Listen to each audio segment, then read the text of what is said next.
qual foi o momento exato em que o marxismo virou uma religião.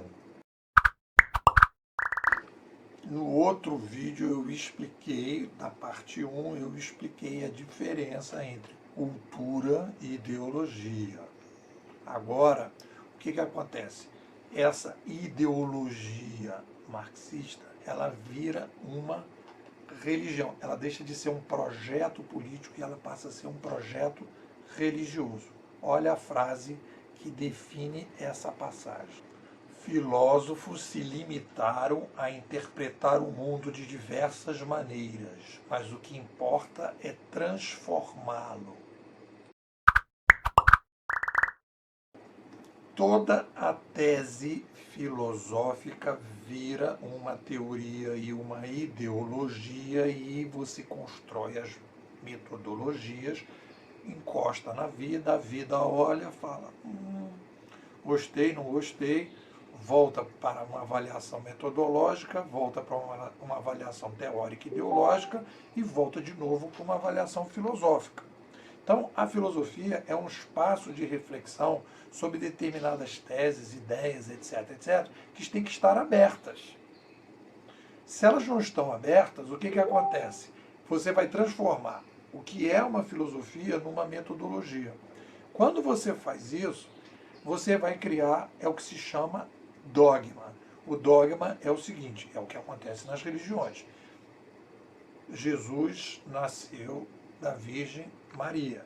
Maria era virgem, então teve Jesus. Então Jesus não é filho do homem, é filho de Deus. Então isso é um dogma, né? Jesus foi para a cruz, morreu e ressuscitou. Isso é um dogma. As pessoas podem dizer, mas não ressuscitou, mas não pode ter uma mulher que é virgem e tal. São dogmas que você estabelece que não se abre um debate filosófico. São questões. Adão e Eva surgiram na Terra. Não é um debate que você vai abrir, porque é uma questão da religião. Então, é um dogma que você estabelece. Então, aí você diz, isso aí é uma religião. Determinadas coisas, você tem que ter fé. Na questão da sociedade, da política, da economia, da vida, que a gente usa, da prática, a gente tem questões filosóficas que a gente vai testar na prática e vai analisar. Funcionaram ou não funcionaram? No momento que você diz o que ele disse, que o filósofo não tem mais que pensar essas questões, o que ele tem que é transformar o mundo, está na hora de transformar o mundo, você, na verdade, está matando os filósofos. E, nesse momento, você está transformando uma ideologia política, uma coisa que deveria ser aberta, numa coisa fechada, que é uma religião. Se a gente for comparar o marxismo à religião, e se a gente for dizer que existe algum tipo de discussão que existe a Virgem Maria do marxismo, existe a Virgem Maria do marxismo. E vem da filosofia, da base filosófica, que é a seguinte discussão. O ser humano é bom e o ser humano é ruim. O ser humano nasce bom ou nasce mal? Ele nasce e vai fazer o bem, ou ele nasce e vai fazer o mal? Ou ele nasce com uma tábua rasa, que não tem nada, e que a vida dele que vai definir se ele vai ser bom ou ser mal. Então, essa é uma discussão filosófica. Está lá no topo da discussão em que os filósofos discutem isso. Então, todo o ramo do marxismo, eles abraçaram a ideia de que o ser humano é bom e que a sociedade é que serve para prostituir esse ser humano. Esse é o dogma. Esse é o dogma. Esse é o Adão e Eva do marxismo. Esse é a estrutura básica em que você acredita nisso e isso é imutável. Não é uma discussão filosófica em aberto. Aí, no momento que você diz que o ser humano é bom e ele faz o bem, o que você vai fazer? Você vai criar determinados grupos que vão levar essa ideia boa de uma sociedade mais justa para frente. Essas pessoas, só o fato delas abraçarem essas ideias e levarem essa ideia para frente, já fazem dessas pessoas sacerdotes do bem que levam essas ideias para frente. Como isso é uma filosofia que gera uma ideologia e gera uma metodologia, quando essa metodologia é implantada numa sociedade, você não se preocupa em fiscalizar o centro. Você não se preocupa em fiscalizar aquilo que está o poder, porque o poder é feito de pessoas boas, não vai ter problema.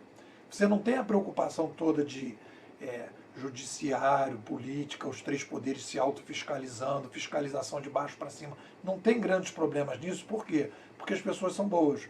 Então, se a sociedade é honesta, se a sociedade é justa, se todo mundo está vivendo numa sociedade em que todo mundo é dono dos meios de produção, que todo mundo está feliz e que todo mundo ali é tranquilo, né, e todo mundo é do bem, não vai ter problema nenhum. O cara pode ter lá o seu poder e não vai ter problema nenhum, porque você não precisa fiscalizar, porque ele é um cara que tem uma ética pessoal própria. Então, aí o que acontece?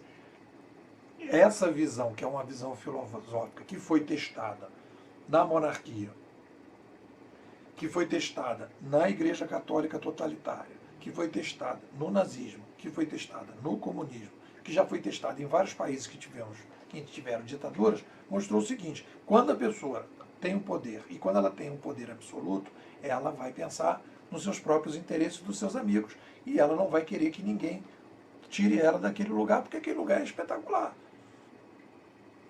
Então, nesse momento que você pratica essa metodologia, e você analisa, e você olha para o passado, e você diz, isso não está dando, não bate com a realidade, a vida está mostrando que essa filosofia não bate, você teria, se você não fosse uma religião, o que você teria que fazer, como muita gente fez a revisão filosófica e deixou o marxismo? A pessoa vai dizer, não, peraí, há uma coisa que a gente não pode acreditar, que a natureza humana é boa e que eu vou ter, então, a partir do momento que eu colocar pessoas boas no poder, elas vão se isentar dessas possibilidades de fazer coisas em proveito próprio.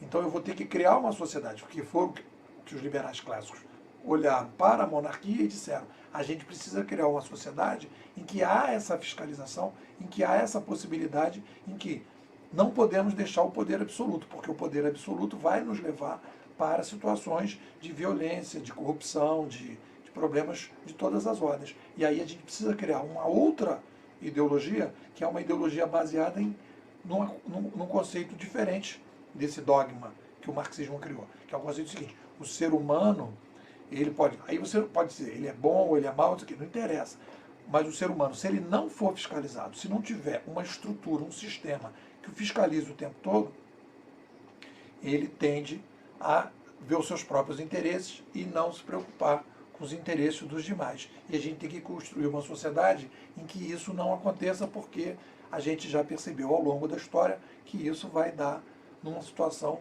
não agradável. O marxismo, então, e os seus seguidores acabam sendo religiosos porque não há espaço para esse debate filosófico, essa discussão de que o ser humano não é bom e que eles não têm a verdade, que a contracultura que se criou, que tem a ideia de que tudo que está aí não serve e que aquilo ali é melhor que tudo que está aí.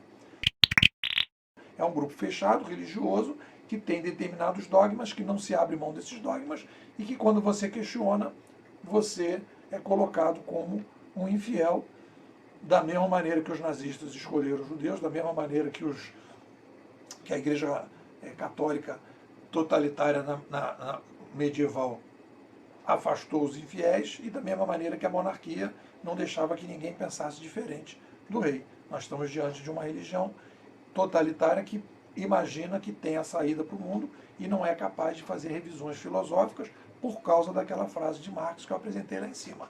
Eles acham que os filósofos têm que ser pessoas que são metodólogos, pessoas que só estão preocupadas com a metodologia e não num debate de uma tese que parece que não funciona ao longo do tempo.